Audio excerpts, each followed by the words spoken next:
महाकुंभ करोड़ों श्रद्धालुओं की आस्था का प्रतीक है। महाकुंभ सिर्फ एक मेला नहीं है, बल्कि ये आस्था, परंपरा और हिंदू संस्कृति का संगम है, जिसका इंतजार सभी श्रद्धालुओं को बेसब्री से रहता है। इस साल उत्तर प्रदेश के प्रयागराज में 13 जनवरी से महाकुंभ का आयोजन होने वाला है। इस बार 144 साल बाद पूर्ण महाकुंभ लग रहा है, जिसमें करोड़ों भक्त पवित्र संगम में आस्था की डुबकी लगाएंगे।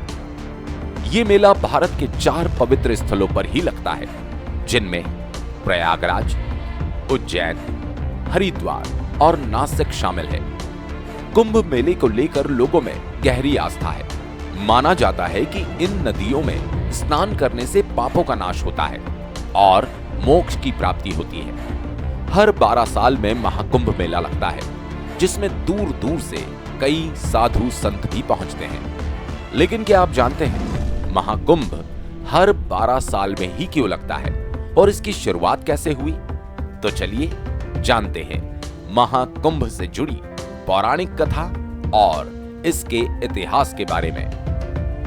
महाकुंभ का आयोजन एक प्राचीन परंपरा है, जिसकी शुरुआत वैदिक काल से मानी जाती है।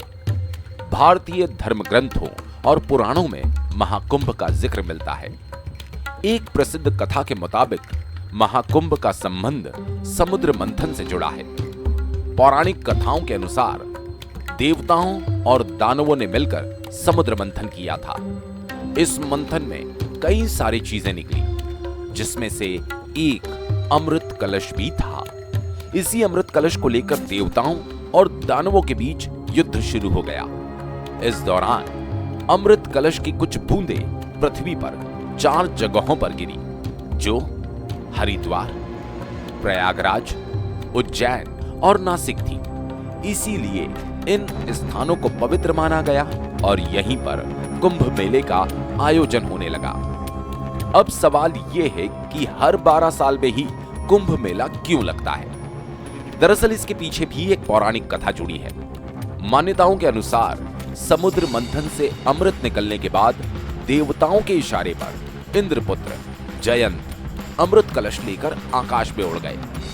राक्षसों ने अमृत पाने के लिए जयंत का पीछा किया और कठिन परिश्रम के बाद राक्षसों ने जयंत को पकड़ लिया और अमृत पर अधिकार जमाने के लिए देवताओं और दानवों के बीच भयंकर युद्ध चला।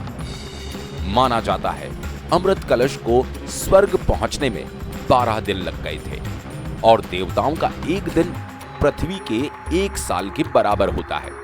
इसीलिए कुंभ मेले का आयोजन भी हर 12 साल बाद होता है। महाकुंभ सिर्फ एक धार्मिक आयोजन नहीं है, बल्कि ये आस्था, संस्कृति और परंपरा का संगम भी है। पौराणिक मान्यताओं के अनुसार जब जयंत अमृत कलश लेकर गए थे, तब उन्होंने एक कोए का रूप धारण कर लिया था। तभी उनकी जीभ पर अमृत की कुछ बूंदें लग गई, जिस वजह से कौवे की उम्र लंबी हो गई। कहा जाता है कि कौवा जब भी मरता है तो किसी दुर्घटना में ही उसकी मृत्यु होती है।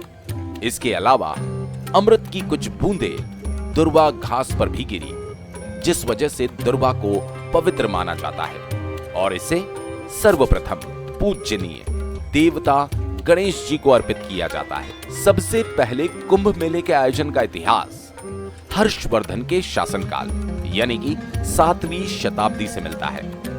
प्रसिद्ध चीनी यात्री भ्यानसांग ने अपनी भारत यात्रा के दौरान कुंभ मेले के आयोजन का उल्लेख किया था।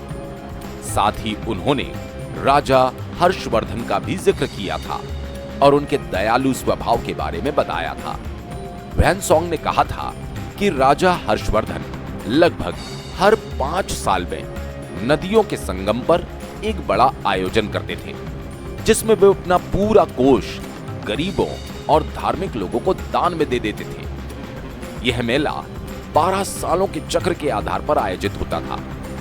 कुंभ मेले के आयोजन का सबसे पुराना प्रमाण प्रयागराज से ही जुड़ा है, जबकि हरिद्वार और अन्य जगहों पर इसके आयोजन की शुरुआत बाद में हुई। प्रयागराज में लगने वाले महाकुंभ का महत्व ज्यादा माना जाता है क्योंकि यहाँ 3 पवित्र नदियों गंगा, यमुना और सरस्वती का संगम है।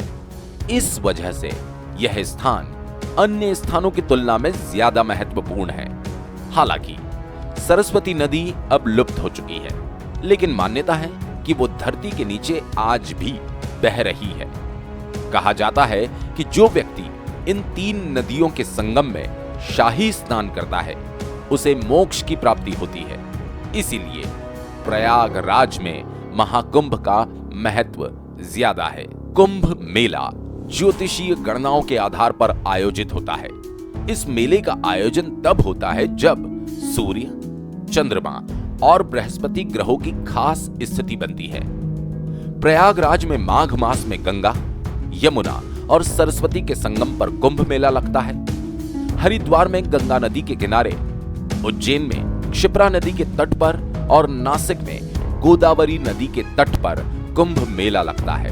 धार्मिक मान्यताओं के अनुसार कुंभ की शुरुआत सतयुग से शुरू हुई थी। हालांकि इसके ऐतिहासिक प्रमाण गुप्त काल और हर्षवर्धन के समय से मिलते हैं। महाकुंभ के समय विशेष रूप से आध्यात्मिक गुरु और साधु संत यहाँ अपनी उपस्थिति दर्ज कराते हैं। ये आयोजन न केवल धार्मिक रूप से बल्कि सामाजिक रूप से भी लोगों को जोड़ता है।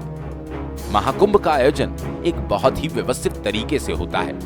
पहले कुंभ मेला छोटे स्तर पर आयोजित होता था, लेकिन समय के साथ इस आयोजन का आकार विशाल हो गया।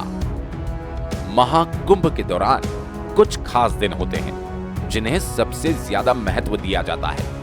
ये दिन शाही स्नान के नाम से जाने जाते हैं। इन दिनों में लाखों श्रद्धालु एक साथ नदियों में स्नान करते हैं। शाही स्नान के दिन विशेष रूप से संत और तीर्थयात्री नदियों में डुबकी लगाते हैं। इस बार 5 शाही स्नान होंगे, जिनमें मकर संक्रांति, बसंत पंचमी और महाशिवरात्रि का दिन भी शामिल है।